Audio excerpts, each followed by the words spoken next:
um debate a partir da nossa Escola do Legislativo. E estamos com a escritora Kátia Simon, também estamos com o Alexandre Brito. E quero ler para vocês aqui um pouquinho do currículo deles. É uma satisfação fazer esse debate para tratar da literatura, do conhecimento, como formas de resistência e como isso habita o nosso tempo histórico neste momento, mas também olhando o passado, porque a vivência humana ela é carregada de movimentações culturais, sociais, e a literatura e o conhecimento, sem sombra de dúvida, eles transformam a sociedade e nos trazem até aqui. E, embora muitas pessoas acreditem que devemos rechaçar a literatura e o conhecimento. Então, justamente contra esse posicionamento é que a gente convida vocês e agradece imensamente a disponibilidade. A Kátia, ela é professora aposentada da rede municipal, foi diretora também de escola, é mestre em literatura brasileira e doutora em estudos da literatura brasileira e luso-africanas. E escritora, como tinha falado no início. Vice-presidenta da Associação Gaúcha de Escritores, Gestão 23-24, integra o Mulherio das Letras Rio Grande do Sul. Publicou artigos, contos, ensaios e poesias em coletâneas e periódicos. Recebeu o prêmio Viana Moggi em 2014 por Labirintos da Realidade, Diálogos de Clarice Lispector com Machado de Assis. Publica mensalmente em sites da rede Estação Democracia e Rede Sim. O Alexandre Brito é escritor, poeta, compositor, com mais de 40 anos de estrada. Suas obras foram selecionadas para o catálogo da Feira Internacional do Livro Infantil e Juvenil de Bolonha, integrar a Biblioteca Itaú Criança e também programas nacionais do Ministério da Educação. Recebeu os prêmios Cátedra Unesco da Literatura, 30 melhores livros infantis do ano da revista Crescer, Açorianos de Literatura por 2 vezes, Prêmio Ages, Livro do Ano e finalista do Prêmio Jabuti em 2023. Integra a banda Os Poetês, lidera a banda Fantástica Orquestra Mirabolante e atua no espetáculo Verbo Cênico Musical O Museu do Esmiolado. Prêmio Tibiquera. Por 2 mandatos presidiu a Associação Gaúcha de Escritores, foi conselheiro do Conselho Estadual de Cultura, integra o Conselho Municipal de Livro e Literatura de Porto Alegre, que é um conselho que está na resistência. Então, quero agradecer aqui imensamente a disponibilidade de vocês dois e já passar o microfone para a Kátia, se ela quiser trazer mais alguns elementos da sua história, é importante para quem está nos acompanhando, porque essa live vai ficar registrada na nossa página e vai para o nosso canal do YouTube. Então fica como material também histórico para a gente sobre os debates que a Câmara de Vereadores faz aqui na Feira do Livro. 70 anos de história. Bem-vinda. Obrigada, Jonas. Obrigada, Alexandre, por estar junto aqui nesse momento, né? Acho, sem dúvida nenhuma, que a resistência, literatura e conhecimento fazem parte desse conjunto de ações que barram o embrutecimento humano, né? Não é à toa que todos os governos mais autoritários, para não dizer fascistas, né? Exatamente esses, se contrapõem à cultura, ao conhecimento e aos livros. Então, eu saúdo a tua iniciativa. Quero dizer que eu estou sempre te acompanhando nas redes, as tuas denúncias são muito importantes, mais do que nunca vêm sendo comprovadas, né? E elas têm que também adentrar os muros da escola. Eu vi recentemente um levantamento das abstenções na nossa última votação e me preocupou muito, porque ela engloba exatamente os jovens, né? É uma faixa etária dos 20 e poucos anos a 30 e poucos anos, então eu acho que nós temos que arregaçar as mangas, né, Alexandre, mais do que nunca, e trazer essa gurizada para conscientização e por mais Paulo Freire nas escolas. Eu vou passar para o Alexandre e a gente vai conversando. Então, Jonas, agradecer o teu convite, né, e a possibilidade de estar conversando também com a Kátia Simon, sobre esse tema que é um tema universal, na verdade, né? Eu estava ainda há pouco dizendo que é um assunto milenar, né? Só para lembrar que o apóstolo João, quando escreveu o Apocalipse, né, e isso é tido não só por literatos, mas também a própria igreja entende, né, que naquele momento, no nascedouro do cristianismo, né, os cristãos daquela época eles eram perseguidos tanto pelos romanos quanto pelo judaísmo, digamos assim, né, as religiões judaicas que se opõem àquela ideia de um Salvador, do Cristo e tal. E a forma que ele usou para dialogar com o cristianismo emergente foi a metáfora, né? Tanto que o livro do Apocalipse é um livro completamente metafórico e que fala da volta do Senhor, né? Quer dizer, mantendo acesa a esperança de que, né? E até hoje ainda esse discurso permanece, né? De que está voltando, está chegando, posto que ele havia ascendido, né? Ele teria saído da tumba e ascendido aos céus, então ele retornaria para reunir. Então é um texto que, do ponto de vista de uma literatura de resistência, né, ele passa esse sentido de esperança, de esperançar um futuro, né, vindouro, né, em que, e de uma forma fantástica, porque é um dos textos mais bem escritos, mais maravilhosos e simbólicos, né, do Novo Testamento aqui, né? Enfim,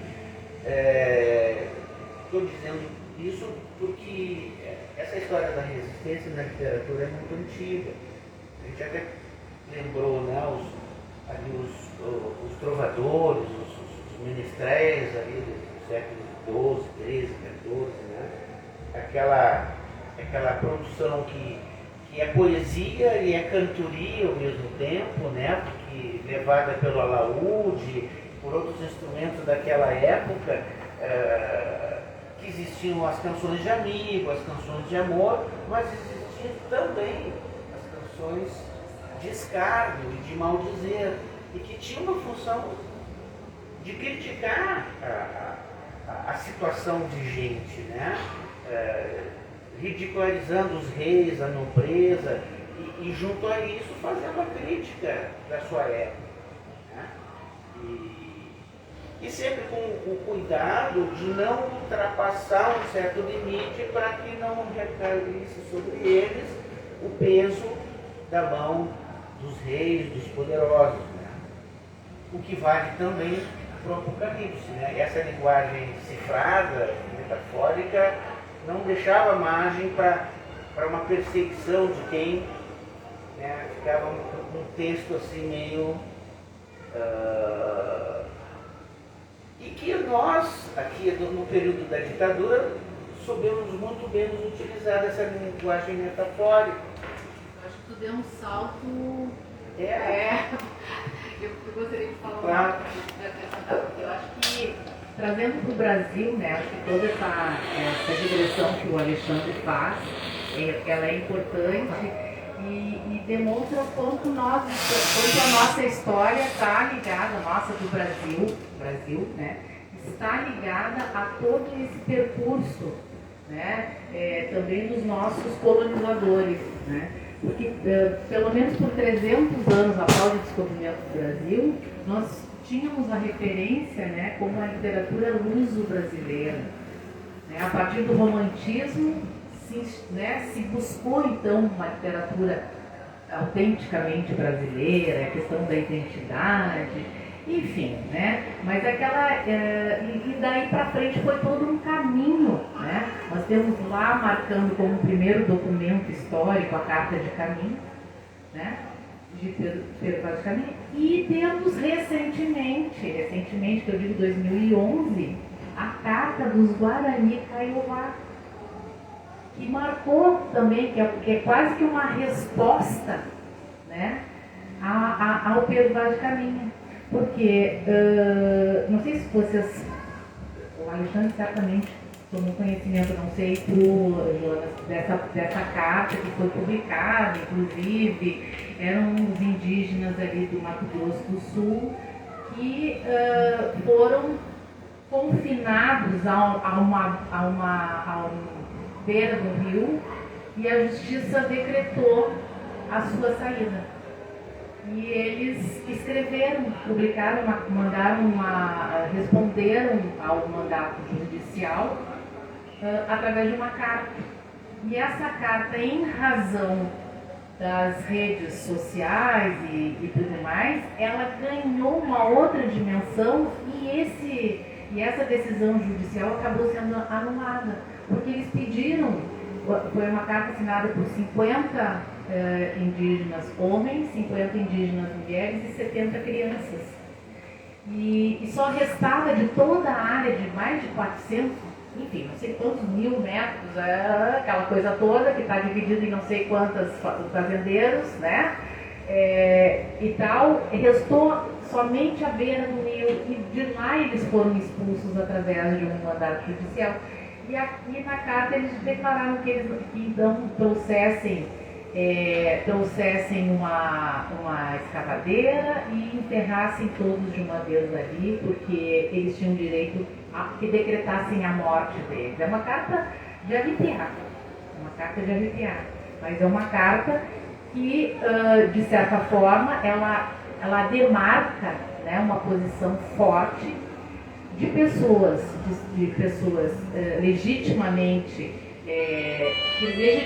estavam lutando por questões de terra, né? Não só de terra, mas da sobrevivência da sua cultura. E toda vez que a gente fala em literatura e a gente fala em cultura, a gente está falando em direitos, a gente está falando em tradições, né? A gente está falando em quem são os donos dessa terra. E o Brasil, eu vejo, né, nós, Alexandre, hoje, com essa perspectiva, por pior que seja, muitas vozes estão se levantando e marcando o seu lugar, tanto indígenas quanto os negros e negras, mulheres que abriram suas gavetas e começaram a publicar, o Livro das Letras está aí, né? Eu mesma essa semana participei do lançamento dessa antologia aqui, poética de autoria negra brasileira, coordenada pela Zilá Bern e a Lilian Ramos, da Universidade Federal do Rio Grande do Sul, que muito me orgulha, porque a minha formação toda é de lá, e que são, sim, é uma luta da professora Zilá de muitos anos de resistência dentro da universidade pública. Eu não me canso de dizer que eu me envergonho de ter tido conhecimento do Oliveira Silveira depois que eu saí da faculdade, porque não circulava o nome do Oliveira Silveira dentro da universidade. E o ano passado ele ganhou lá o honoris causa, né? Muito merecidamente, mas enfim, a resistência ela vai se fazendo em várias instâncias, né?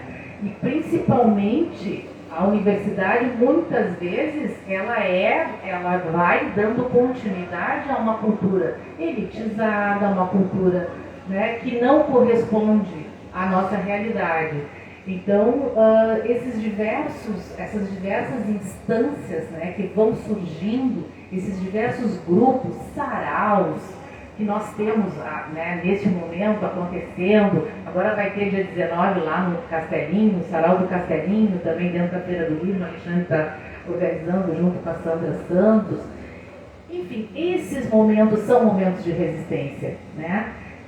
Imprescindíveis para que mais vozes, hoje mesmo estava vindo para cá, ouvindo a Eliane Marques falando, né, do prêmio, uma mulher negra, ganhou lá o prêmio do São Paulo de Literatura Meu Deus, isso é maravilhoso, né? Mas por que outros, né, outros e outras andaram juntos e resistiram?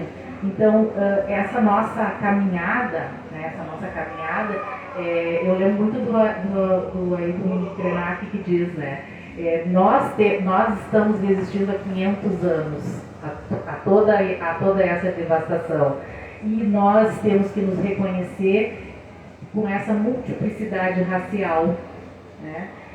Muitas vezes, eu tenho ascendência isso, aquilo, não sei o que, não, mas a gente é brasileiro, né? A gente está aqui no Brasil, a gente ama essa terra e a gente tem que ser sensível a essas vozes, porque se eles resistiram por 500 anos, né, e continuam aí levando suas bandeiras, buscando cada vez mais fazer-nos ouvir a sua voz, e não ouvir falar deles, como acontecia, né, como José de Alencar fez, falou dos indígenas, como outros tantos fizeram. Agora não, agora mesmo teve uma série de escritores indígenas aqui também falando, Aurita Tabajara, Eva Potiguara, o Mundo Urupu, que já está há bastante tempo nessa batalha, né?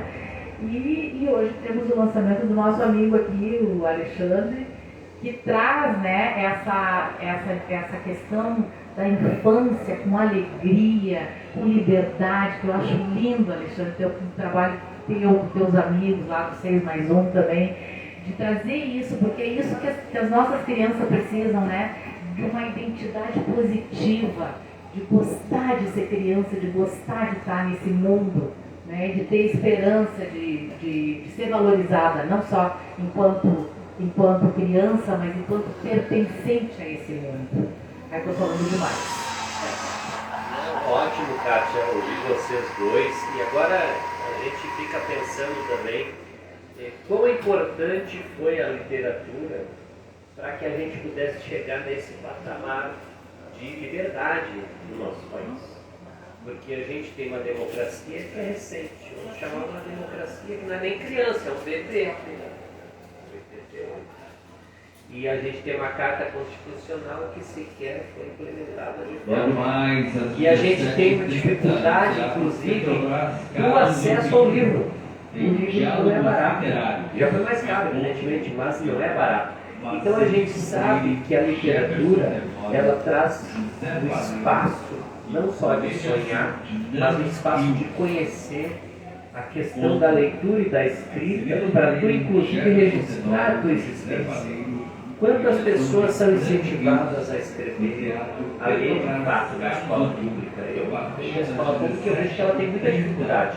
Uma escola pública que falta professor, falta recurso, né? Inclusive nós temos várias prefeituras buscando de corrupção, como Porto Alegre, e a gente vê a dificuldade de tu fomentar que na escola escrevam também a sua história, possam registrar, porque escrever a sua história também é resistir. Então a gente faz essa provocação, porque eu tenho me esforçado aqui na Câmara em enviar emendas para as escolas produzirem livros. Então, algumas escolas, os alunos escreveram livros, como aprendendo a ler e escrevendo. Sua forma de registrar, o jeito de se olhar o seu grupo naquele momento histórico, enquanto está no ciclo de alfabetização. A Escola Monte Cristo fez isso. Escola Porto Novo também fez isso. Escola EPA, que é uma escola que atende pessoas em situação de moradia de rua, também. Pessoas que já têm 40, 50 anos, têm uma trajetória de vida, já adultos, mas nunca tinham tido espaço de escrever, de aprender a ler, que na escola tiveram. Mediação de Arthur de Faria. Outro está marcado no auditório Barbosa Lessa. Na Escola Cidadã eles tiveram. Sim. Na época da Escola Cidadã, a EPA publicava, todas as escolas que tinham uma educação de jovens e adultos publicavam, inclusive com sessão de autógrafo na Feira do Livro. Bem lembrado, exatamente. Bem lembrado. Eu me referi a esses que estavam ali na escola, porque neste momento, nas várias iniciativas como a Escola Cidadã, perspectivada no Paulo Freire, né? Mas então o que eu trago aqui? A provocação de por que a gente não deixa o sujeito ser protagonista Por que essa coisa de entregar a ele um conhecimento pronto e não deixá-lo produzir o seu próprio conhecimento?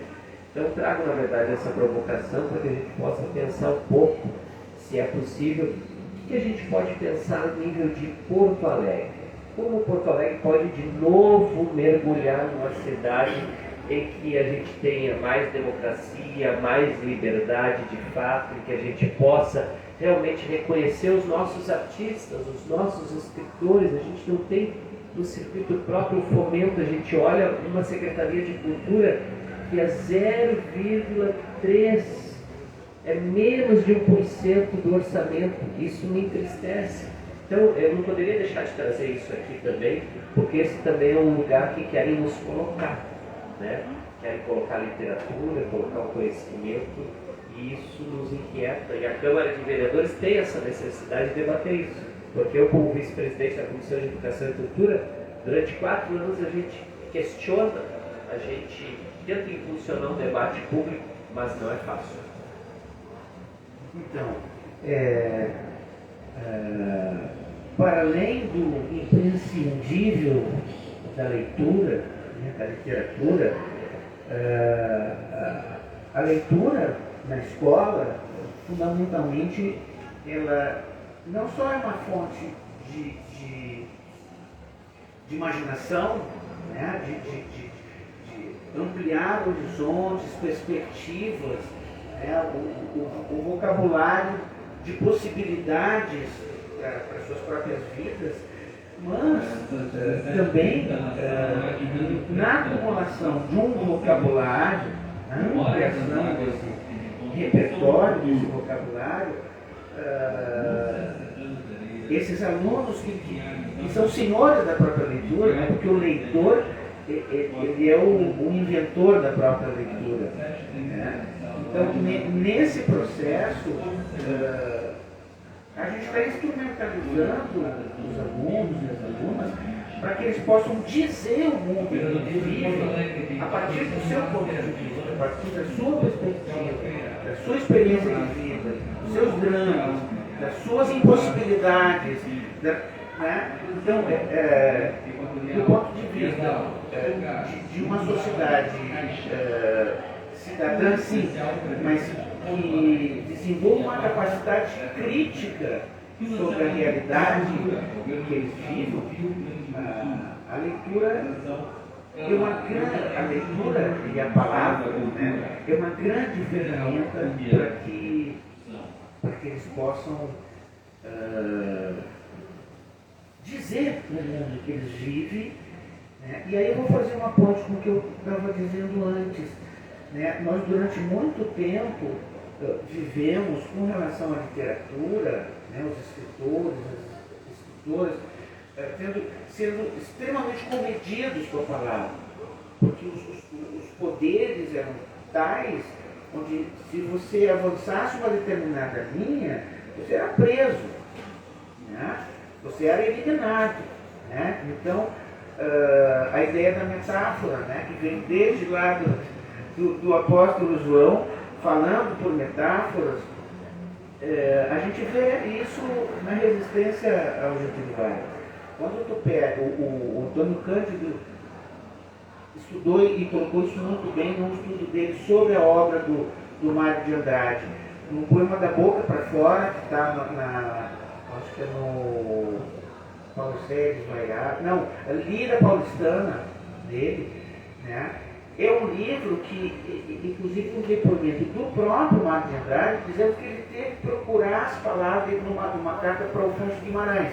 Ali tinha um grupo, né, o Oswald de Andrade, Alfonso Guimarães, o Mário de Andrade, ainda que eles tivessem posições políticas distintas, o Mário de Andrade mais ligado à Liga Democrática, o Oswald ligado ao Partido Comunista, o Alfonso Guimarães não sei, mas enfim, mas estavam todos juntos contra uma ditadura que existia no momento, que era a ditadura do Vargas.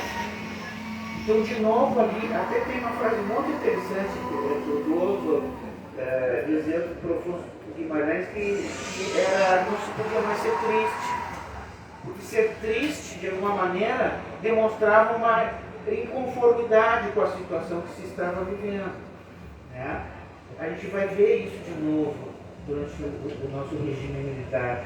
E é muito importante, porque a partir da poesia marginal, a partir dos anos 70, a ditadura militar saindo de cena, nós entrando num momento de redemocratização, a gente, e o que ocorre hoje, a gente não tem mais medo de dizer as coisas. A gente pode dizer com todas as palavras, com todas as letras, né, sem ter que dissimular, né, metaforizar para denunciar alguma coisa que nos afeta pessoalmente ou coletivamente. Né? E aí, né, tudo isso, mesmo com essa liberdade, né, conquistada entre aspas, depende do leitor, né? Aí tu vai lá na cidadezinha, não sei das quantas, e a Bolsa Amarela, no interior de São Paulo, foi retirada das bibliotecas. Da Mídia Oriunda. Não chego nem no avesso da pele do Jefferson, que causou toda aquela comoção. Aí pequenas comunidades vão lá e pensam um livro suspeito. É um absurdo. É um absurdo que se dê né, que que isso possa acontecer, que as liberdades possam ser atingidas. Né? Eu lembro que eu li Anne Frank na minha adolescência, enfim, que era um livro, não era um livro que digamos assim, que podia circular livremente, mas eu lia e nós comentávamos na escola sobre o livro. Né? E a ilha agora me fugiu o nome do escritor, a ilha que falava sobre Cuba, lembra? Ah, sim. Que era um livro que se passava, né? Olha, tem um livro aqui, não sei o quê, enfim. Mas isso tudo como um movimento de resistência, né? De salvar esses livros, essas reflexões importantes, né? E eu vejo assim, eu vejo que com todos esses movimentos, claro que a gente não pode fazer uma análise anacrônica, tem que pensar, acho que o Alexandre trouxe muito bem as questões da época, né, que eram prioritárias, mas, paralelo a isso, corre um silenciamento e uma invisibilidade de escritoras mulheres. Lá no início do século, quando se fundou do século passado, né? Não desse, do século XX, quando se fundou a Academia Brasileira de Letras, tinha uma mulher junto, a Júlia Lopes de Almeida. E ela participou e ela era de uma família, né, assim, de boas condições financeiras, era uma mulher respeitada, é considerada a primeira intelectual mulher de atuação, né, enfim. Ela foi retirada no momento da fundação por ser mulher. Né? E hoje, ela publicou mais de 10 romances, ela escrevia em jornais, ela esteve junto com a Berta Lutz defendendo o voto das mulheres. Enfim, ela tem uma trajetória muito consolidada e ela não é referida nos manuais de literatura. E hoje ela foi recuperada através de uma pesquisa em Santa Catarina, tá? Pesquisadora da Universidade Federal de Santa Catarina, que retomou e buscou o espólio, né, que foi conservado pela família, e republicou a Júlia Lopes de Almeida.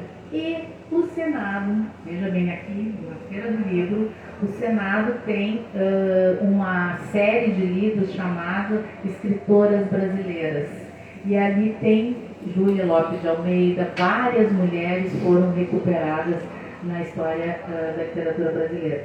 Então, assim, existe essa resistência à ditadura e existe a resistência de gênero, existe a resistência dos LGBTQIA+, existe a resistência cultural dos pobres, o que é cultura de massa, o que é cultura, uma cultura que tem valor, né? Cultura a ser valorizada. A cultura de massa a gente sabe para que serve, né? Infelizmente o capitalismo se aproveita de tudo que se levanta para distorcer a favor, né? E vender e consumir e falar por esses excluídos. Enfim, é uma resistência que que está colada às lutas sociais, né? Então, assim, a literatura e o conhecimento, elas andam par e passo com a nossa luta política. A gente não pode pensar que ela paira sobre, né, mentes brilhantes. Não, muitas mentes brilhantes, a Padu, por exemplo, né, Patrícia Galvão, é uma que foi também escanteada dentro do movimento. Bem lembrado, a Padu. A Padu, nós temos como é que eu posso dizer, uma dívida com a Padu que não tem tamanho. Pela sua atuação, né, dentro do movimento modernista, embora ela não tenha sido assim, uma poeta de ponta daquela geração, ela era uma mulher muito envolvida com o teatro e a Padu, quando ela foi para a China, lá pelo meio dos anos, entre os anos 20 e 30, foi ela que trouxe, a pedido do Bopp, do Leonardo Bopp, que era, àquela altura, agente cultural ali na China, na parte democrática da China, aquele período, né? Ele pediu para que ela trouxesse umas plantas que diziam que era uma planta maravilhosa, né? Que dela podia se fazer inúmeras coisas. E ela foi na China e conseguiu trazer as primeiras mudas de soja do Brasil. Ela trouxe da China, entregou para o Bopp, e aí o Bopp fez chegar digamos assim, essa instituição que nós temos aqui, a Embrapa, naquela época, né? E daí, né, essa planta foi adaptada ao nosso... Então, assim, o agro tem uma dívida com uma poeta, né, imensurável, uma comunista, né? E ela era uma comunista, assim, né, muito ligada ao comunismo chinês e tal. Mas eu desviei um pouco, mas a gente não pode esquecer que a Cassandra Rios foi a escritora mais censurada na ditadura dos anos de chumbo aqui, né, mais recentemente, né? Quando surgiu no período Vargas, ele criou o Instituto Nacional do Livro. Esse instituto foi desenhado exatamente para criar, dizer qual tipo de literatura que interessava ao Brasil, aos brasileiros, tirando para fora os degenerados, né, a maneira lá do Hitler, né, e as mulheres principalmente, né? O que ela está querendo fazer escrevendo, né? Para que não tem escrever, tem que cuidar da casa. Então, e durante muitos anos esse modelo permaneceu. Eu acho que a partir de 88 você começa a mexer nessa estrutura, né, do que era outrora o Instituto Nacional do Livro, com esse desenho completamente autoritário. Eu acho que, infelizmente, esse desenho autoritário se reproduz muitas vezes nos conselhos editoriais de algumas editoras, né? Eu já ouvi, assim, de escritores e de escritoras que não existe uma censura escrachada, mas existe uma censura velada em relação ao que tu vais, aos temas que tu vais abordar. Olha só, eu sei, por exemplo, das escolas aqui, de escolas particulares nossas, que os livros infanto-juvenis, eles são lidos, né? Está tudo bem, ok, pela equipe lá responsável. E se tiver alguma conotação tanto libertária demais, não pode. Se tiver algum palavrão, né, que pode ser lido lá pelo ensino médio, né, a gente sabe que palavrão é a coisa mais corriqueira na nossa linguagem, né, do brasileiro principalmente. Então ele é vetado. Então existe essa censura e muitas vezes os escritores e as escritoras se autocensuram na hora de escrever, né, Alexandre? A gente sabe, né? Eu que adoro participar de oficinas e tal, muitas vezes esse conselho surge. Olha só, se tu quer que teu livro vá adiante, vá como não sei o que, cuida com o tema, cuida com a linguagem, cuida com não sei o que. Isso é muito ruim, né? Eu acho péssimo. Só para aproveitar esse ensejo, isso é muito interessante. A gente vê volta e meia escritores, escritoras dando entrevistas e falando justamente desse policiamento que eles fazem na escrita, para onde que vão, o que vai fazer, que palavras, o que pode comentar, o que não pode comentar. E, inclusive, muita coisa na época da ditadura não podia ser dita. A gente perdeu muita coisa, perdeu muita liberdade. As artes perderam a liberdade de trazer a sua palavra, a sua impressão sobre o mundo. Porque o legal mesmo da arte é a leitura que o artista faz. E o escritor ele é um artista. A literatura é uma arte.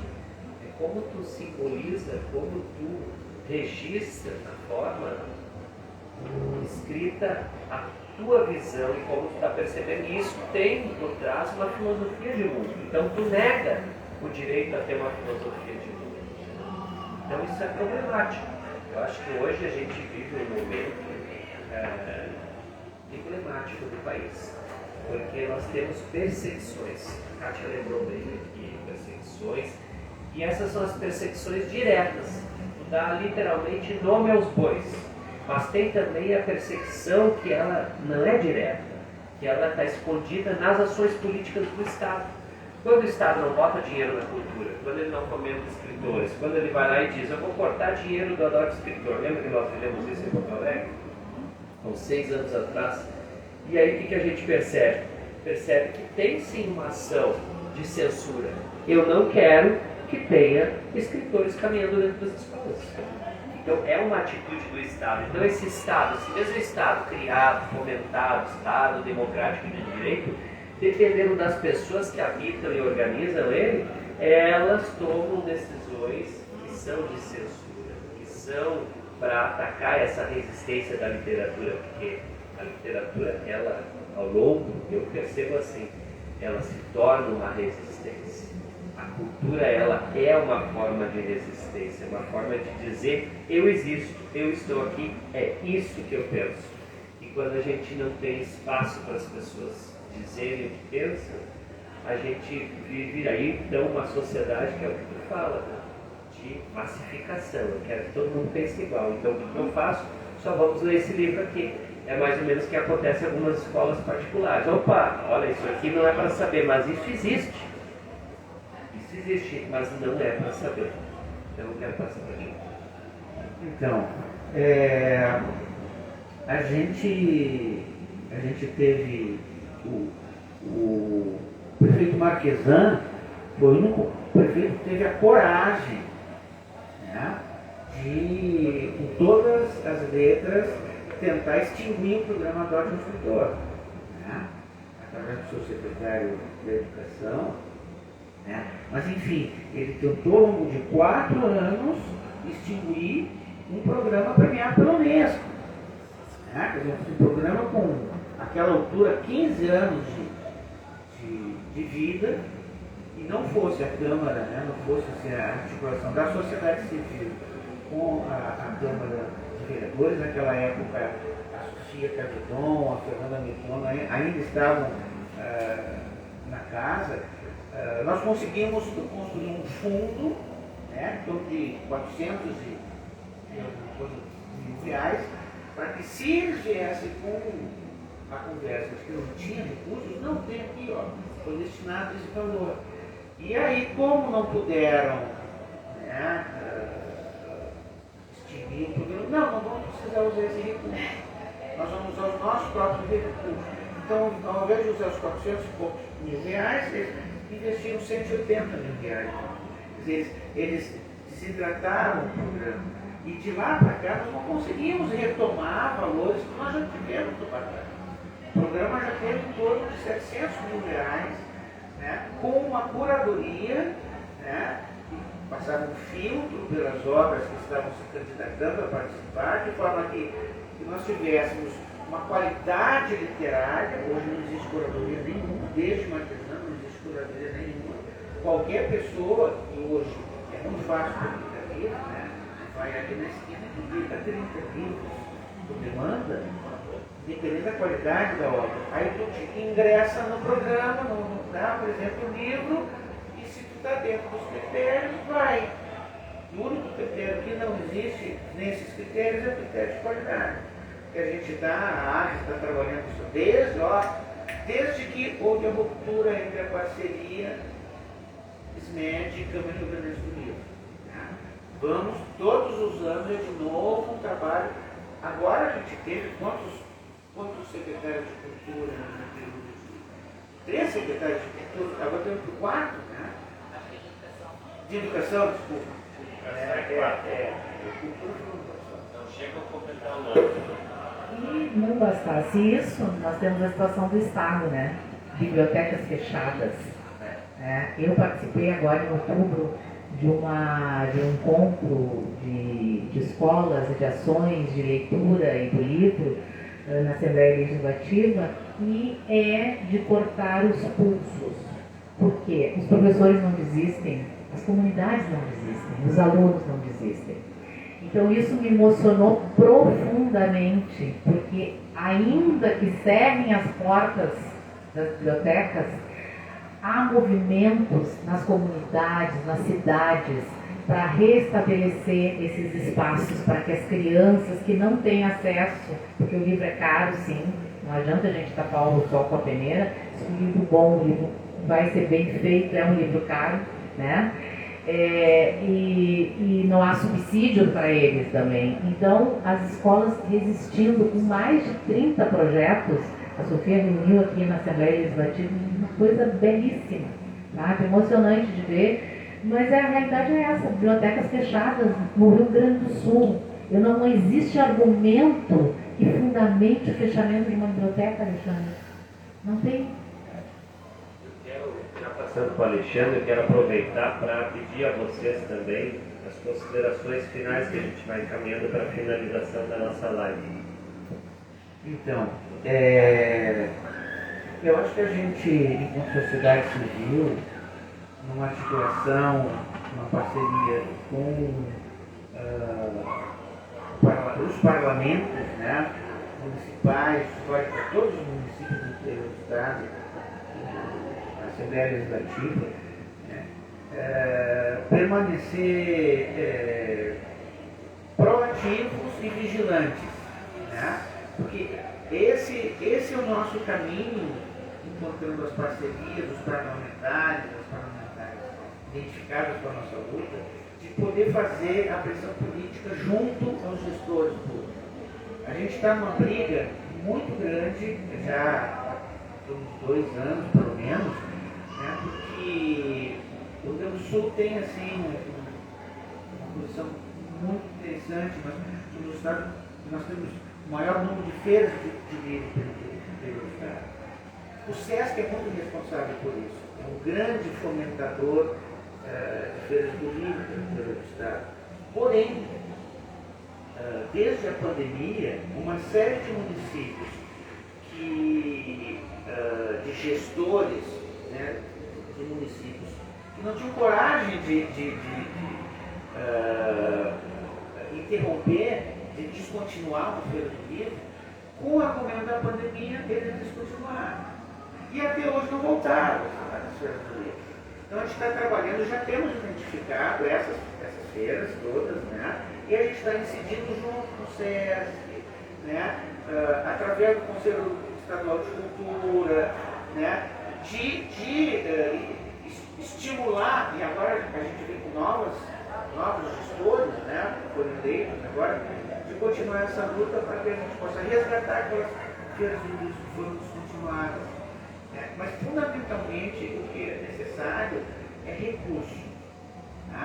Existe um outro movimento que a gente está fazendo, Kátia, eu não sei se eu já conversei contigo, mas é de, até dentro de um quadro de reconstrução, né, pós-dilúvio, né, aqui no Rio Grande do Sul, de a gente conseguir carimbar dos recursos do Fundeb uma fração que venha para reconstituição de acervos, né, e investimento em programas de incentivo à leitura. Então, é um momento que a gente tem condições de cobrar isso do MEC, porque são recursos que vêm a partir do MEC. Então,